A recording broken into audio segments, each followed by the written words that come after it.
Est-ce qu'en 3-4 mots, vous pouvez nous dire quelles sont vos attentes vis-à-vis de cet événement? Je pense qu'on va juste discuter de politique et comment les jeunes peuvent s'engager, leur vision de la politique et ce genre de choses, et pourquoi pas avoir des idées pour le futur. J'ai pas l'impression qu'aujourd'hui, en tant que jeune, on ait un impact tout court, même minime, sur la démocratie en France aujourd'hui. Alors moi je suis venu pour apprendre, écouter, m'instruire, bon, c'est peut-être un synonyme d'apprendre, et rencontrer.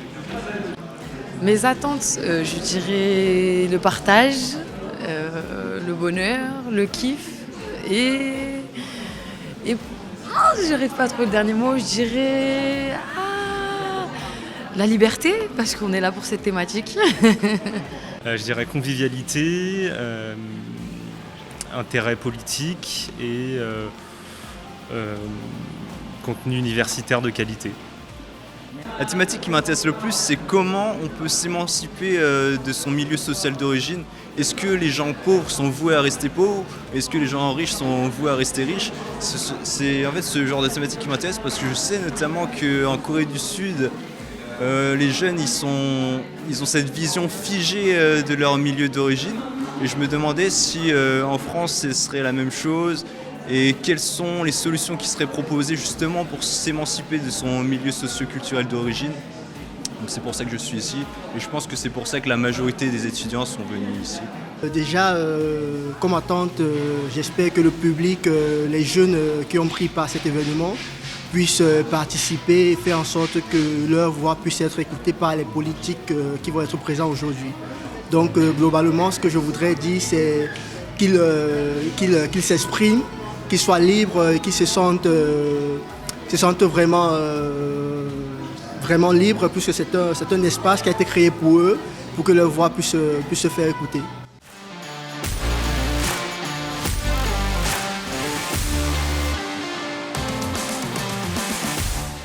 Le Hub a pour objectif de proposer aux jeunes un espace de réflexion et d'interaction surtout, avec à la fois les gens qui représentent la science, les chercheurs, sur un sujet bien précis. Et là, ce matin, vous aurez le plaisir de l'entendre, les collègues chercheurs qui ont quelque chose à dire sur les thèmes.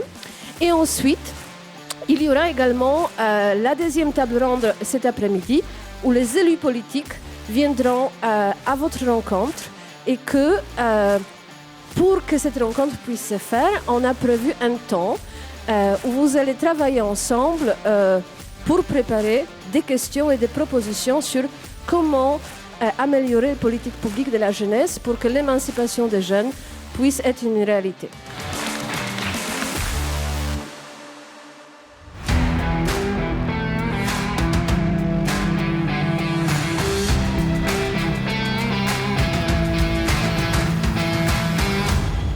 L'enjeu, c'est de sortir les jeunes de cette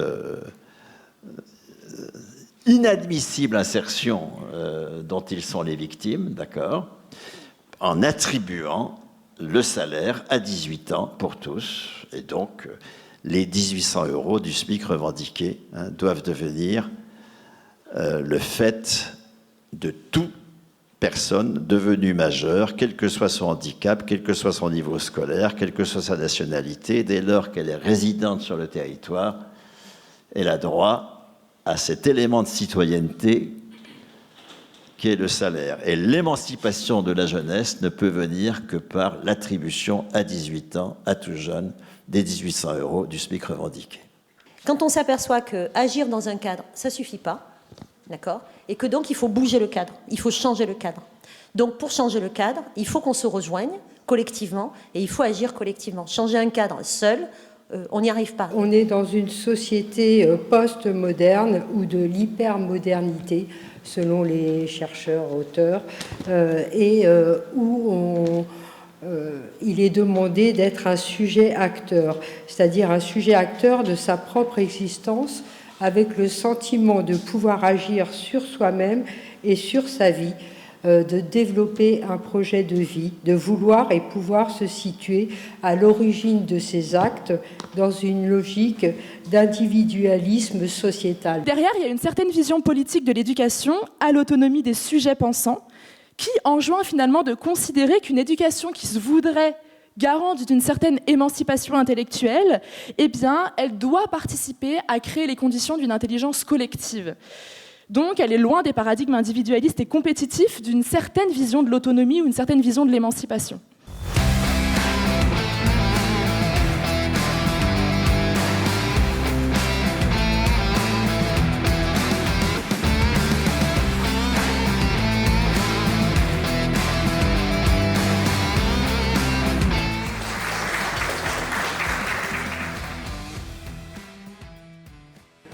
Bonjour, je m'appelle Saïgan, j'ai écouté attentivement l'interview qui vient de se produire et j'aimerais savoir quelle est votre vision critique du droit vis-à-vis de son enseignement. Alors pour essayer de répondre, je dirais d'abord que moi en fait à la base je suis pas juriste de formation, j'ai fait des études de droit seulement en Master 2, je suis rentrée en Master 2 et j'ai pu observer à quel point la façon dont pensaient mes camarades de classe, enfin juristes, certaines questions de société étaient totalement liées à la façon dont ils avaient appris le droit et je me suis rendu compte en fait qu'en fac de droit on part de présupposés positivistes, c'est-à-dire qu'on va partir d'une idée que le droit il est tel qu'il est et qu'on va pas forcément le remettre en cause, mais plutôt on va apprendre les logiques du droit, on va essayer de former en fait des esprits à penser en juriste. Donc on arrive, on est au lycée, on va faire des études de droit et on va finalement, notamment par la licence, apprendre à penser comme un juriste. Donc intégrer tout un vocabulaire, tout un langage, mais aussi tout un raisonnement juridique. Et moi ce qui m'intéresse quand je fais des ateliers de philosophie avec les enfants que j'essaye d'intégrer dans l'enseignement du droit, c'est finalement qu'est-ce qu'il y a comme présupposé sur la façon dont on pense le raisonnement d'un juriste. Je ne sais pas si je suis très claire. Je comprends. Ouais. Et en fait, derrière, il y a certains présupposés sur la rationalité, sur la façon dont on considère le sujet de droit et le sujet qui pense comme un juriste. Et moi, j'essaye de voir avec les étudiants comment ils peuvent penser le droit autrement. Bonjour, est-ce que vous pouvez me faire part de vos quelques impressions par rapport à la première partie de cet événement ? Alors, c'était très intéressant, déjà, puisque ça concerne les jeunes et voilà, quoi, ça concerne directement. Et j'ai aimé le fait d'avoir des vrais professionnels, que ce soit sociologues, professeurs ou doctorants, donc plusieurs parcours qui nous parlent du même sujet. J'ai notamment apprécié le fait que le sociologue, je ne me rappelle plus trop de son nom, mais qui nous parle du rapport au travail et aux jeunes, ainsi que je crois que c'est une professeure aussi, qui a parlé notamment d'un aspect spécifique des jeunes, les personnes en situation de handicap. Et c'est vrai qu'on n'a pas forcément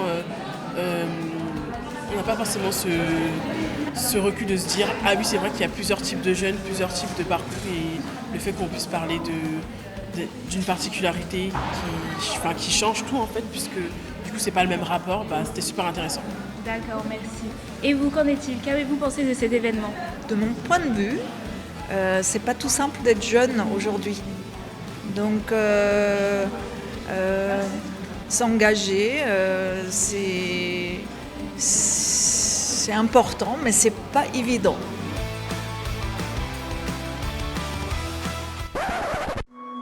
Je m'appelle Faiza, en arabe gagnante.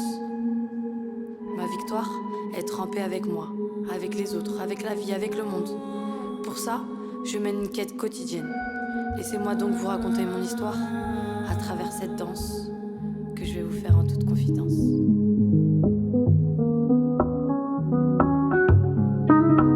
Faire face à ma propre existence.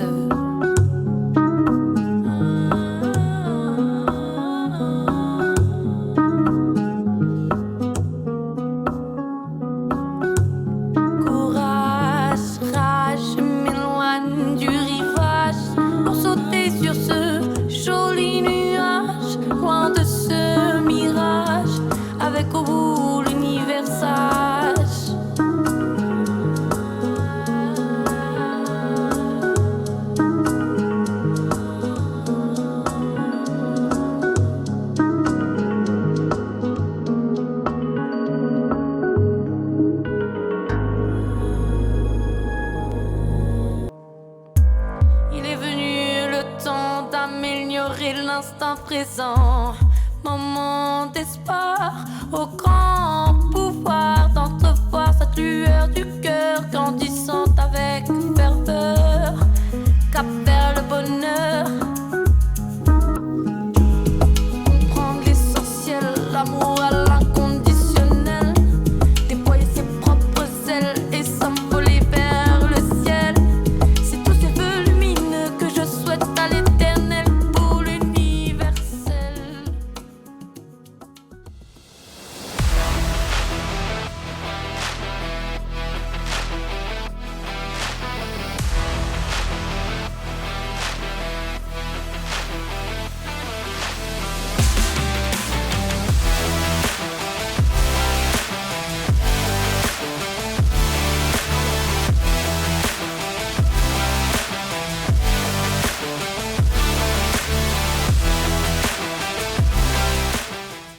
Bonjour à tous, merci d'être venus. Pour la synthèse, j'avoue que nous, ce qui est ressorti, en fait, c'est qu'il y avait vraiment une désillusion et qu'il n'y avait vraiment pas d'espoir, en fait. C'est-à-dire que sur toutes les tables, on n'a parlé que de choses négatives. Sur la question qu'est-ce que c'est être jeune aujourd'hui, on n'a parlé que de précarité, de manque d'emploi, de logement. Enfin voilà, en gros, on s'est rendu compte que il y avait très peu d'espoir, en fait, enfin que nous, on avait très peu d'espoir. Donc voilà, au niveau des questions, notre première question, ce serait que nous, on a la chance ici d'être étudiants, d'être à l'université, et pour la plupart d'entre vous, vous êtes conseillers donc à la ville étudiante, mais la jeunesse, elle est éclectique et il y a plein de jeunes qui ne sont pas étudiants. Et donc, voilà, comment est-ce que vous prenez en compte ces jeunes-là qui sont en dehors du système universitaire ? On s'est rendu compte qu'on essaye souvent de coller à la jeunesse une étiquette unique, les jeunes. Et depuis des décennies, les médias accusent les jeunes de désintérêt vis-à-vis de la chose politique, notamment lors des élections présidentielles ou ce genre de choses. Et donc notre première question, elle consiste à ce que vous tentiez de nous donner votre définition des jeunes, et pas sans définir les jeunes par la jeunesse ou sans définir la jeunesse par les jeunes. Parce que nous, on a rencontré cette difficulté-là, à vraiment définir la jeunesse, tellement il y a une pluralité des jeunes. Et donc ces 2 dernières heures, nous avons essayé tant bien que mal de définir la jeunesse, la démocratie et des notions plus vastes et à apparence inaccessible comme la liberté ou l'émancipation. Et on s'est notamment demandé si les cadres qui étaient imposés à la jeunesse pour s'exprimer étaient réellement pertinents. D'où notre deuxième question. Ne faudrait-il pas plutôt laisser la jeunesse créer ses propres cadres et les régler elle-même ? Votre rôle, à vous, en tant qu'élu, n'étant pas simplement de donner des moyens matériels à la jeunesse pour créer ces cadres, plutôt que de créer des maisons des jeunes, des missions locales, ce genre de choses, qui finalement cantonnent un peu l'expression de la jeunesse. Et donc, que metteriez-vous en place de nouveau pour pallier aux critiques émises par les jeunes sur le fonctionnement actuel de la démocratie ?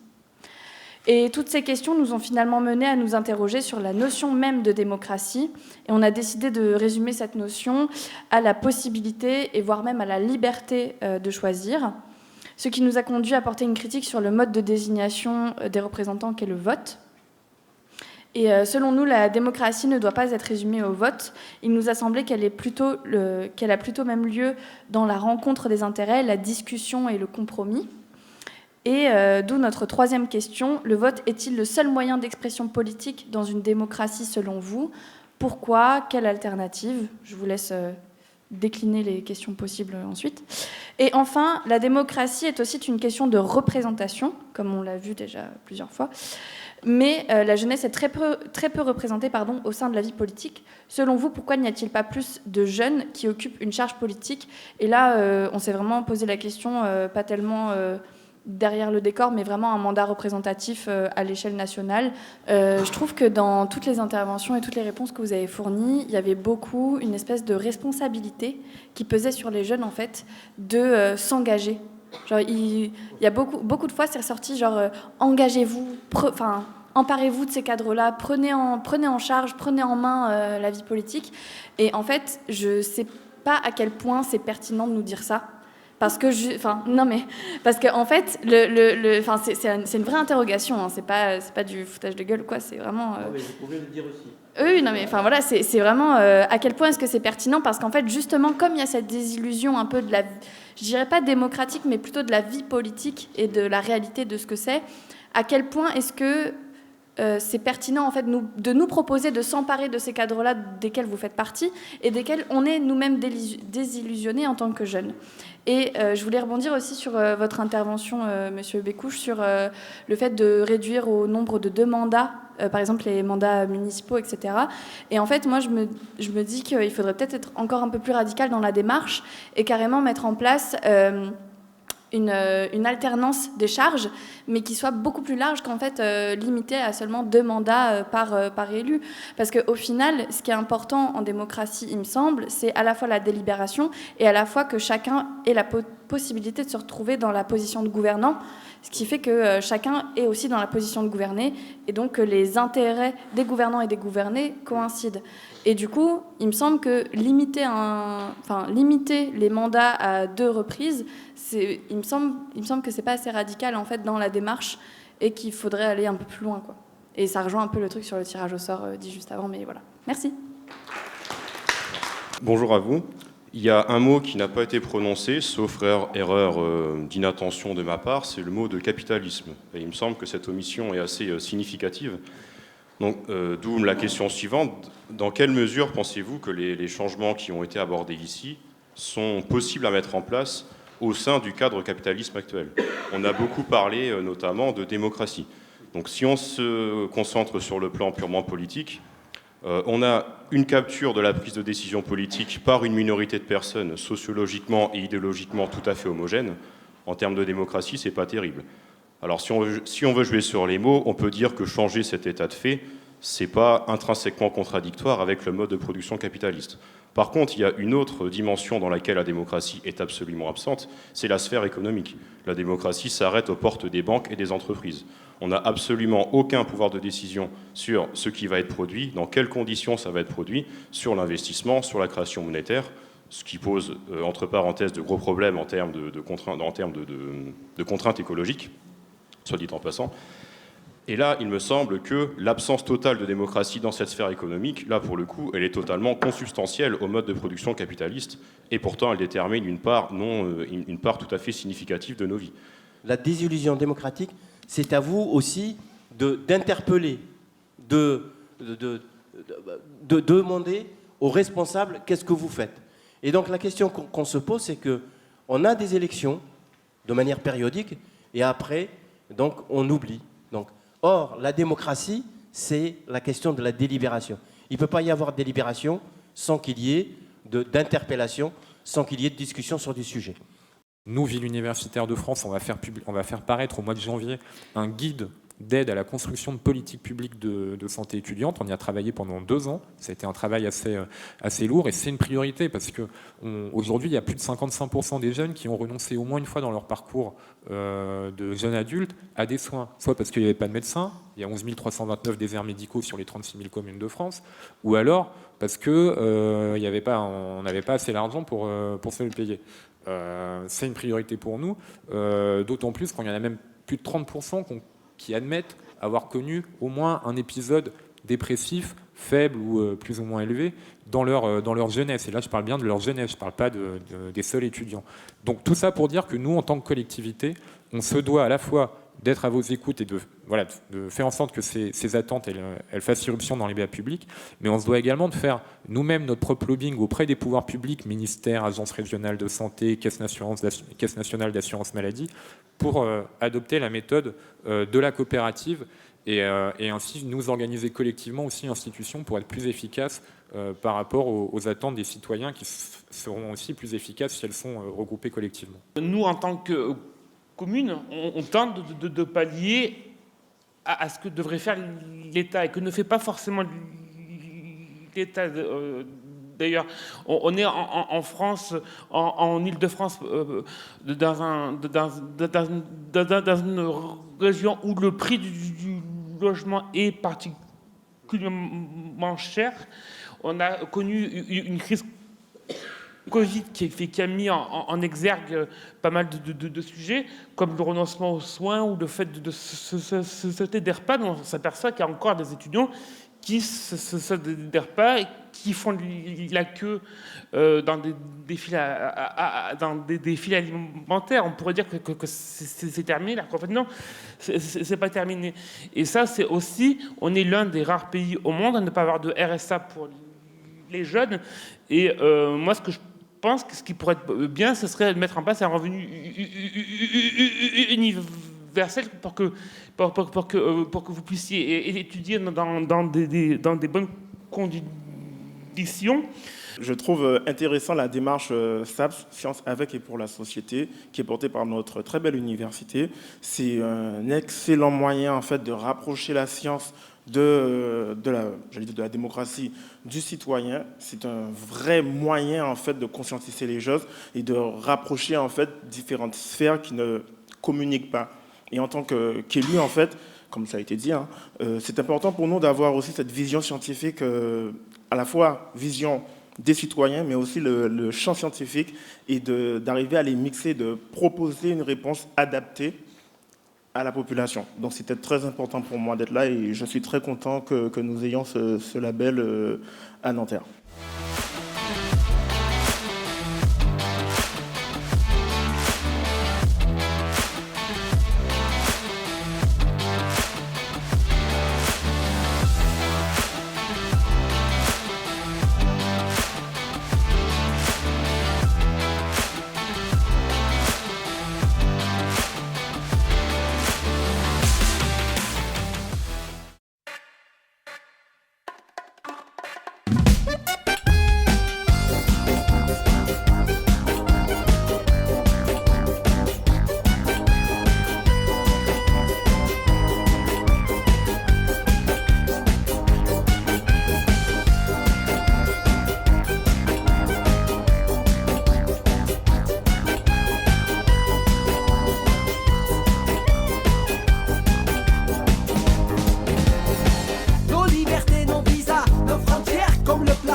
Et concernant vos recommandations, quel message pouvez-vous adresser à tous ceux qui regarderont cette petite vidéo ? Si vous voulez faire des choses, faites-les, même si peut-être que des personnes plus âgées diront que c'est pas de la politique, c'est pas comme ça qu'on s'engage et que c'est nul. Faites ce que vous avez envie de faire, il n'y a pas qu'un seul modèle de politique. Voilà. Ok, très bien, merci. Donner de l'espoir aux jeunes, proposer des solutions pour s'émanciper, comment se faire entendre dans notre société. Parce que je pense que c'est vraiment important, surtout qu'à notre époque, les politiciens ils sont souvent assez vieux. Alors ça serait bien de donner un petit peu de nouveau jus, disons. Voilà. Déjà, je voulais remercier les organisateurs de m'avoir proposé de participer en tant que jeune doctorante. Et sinon, pour le message, je dirais de se sentir légitime à s'exprimer. Voilà. Qu'est-ce qui nous unit aujourd'hui dans cet événement ? Il me semble que c'est le fait qu'on soit jeune et le fait qu'on s'intéresse à la question de la démocratie. La valeur de la liberté, du coup, j'imagine qu'on l'a tous ici si on est présent. Le partage, la transmission et les discussions, puisqu'on est là pour échanger et surtout faire raviver cette humanité qui est un peu parfois perdue avec tout ce qui se passe, qui n'est pas forcément positif. Mais ici, je pense qu'on est là pour passer un bon moment. Voilà. Déjà, elles sont toutes jeunes, donc elles ont toutes entre 16 et 32 ans.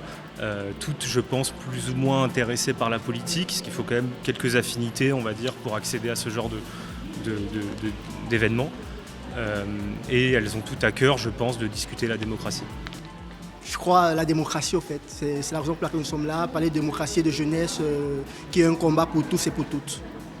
Ok, en 4 mots, je dirais que cette journée était bienveillante, mais aussi très enrichissante, inclusive et intéressante. Rencontre, beaucoup de travail, discussion et ouverture sur des questions auxquelles j'aurais peut-être pas pensé seule. Émancipation, autodétermination et goût de la démocratie. On a tous intérêt à savoir ce qu'est la démocratie et l'émancipation. Et je pense l'envie peut-être d'un monde meilleur ou l'envie d'un monde meilleur, je pense, ouais. Ou en tout cas d'une meilleure société. Moi, je pense qu'il faut s'engager. Je pense que, je ne sais pas s'il y a de l'espoir, mais si on ne s'engage pas, c'est clair qu'il n'y en aura pas.